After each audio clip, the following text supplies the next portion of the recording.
लंबे अरसे से सर्वांगीण विकास को तरस रही अमरावती जिले की अवर्ग नगर पालिका का रुतबा रखने वाली अचलपुर नगर पालिका के चुनाव ने दस्तक दे दी है।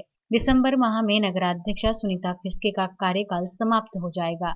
चुनाव महज कुछ महीनों की दूरी पर होने के चलते जुड़वा शहर में नगर पालिका चुनाव बयार बहने लगी है। नगर सेवक बनने की ख्वाहिश रखने वालों ने जनता के दिलों तक पहुंचने की कोशिश शुरू कर दी है। प्राथमिक रूप से अपने जान पहचान वालों इच्छुकों द्वारा लॉलीपॉप भी दिए जाने लगे हैं। अब की बार अचलपुर नगर पालिका के चुनाव काफी रोमांचक होने की संभावना जताई जा रही है, क्योंकि शहर के दर्जन भर से ज्यादा दिग्गज इस चुनाव के रणसंग्राम में उतरने की मंशा जाहिर कर रहे हैं। ऐसे में तमाम राजनीतिक दलों सहित व्यक्तिगत प्रतिष्ठा महत्वपूर्ण होगी। फिलहाल प्रशासकीय स्तर पर चुनाव को लेकर कोई प्रक्रिया या आदेश प्राप्त नहीं हुआ है, जिसमें चुनाव लड़ने वाले इच्छुकों में संभ्रम जरूर है। जब तक वार्ड फॉर्मेशन का प्रारूप तैयार नहीं हो जाता, तब तक चुनाव को लेकर पुख्ता रूप से आगे नहीं बढ़ा जा सकता।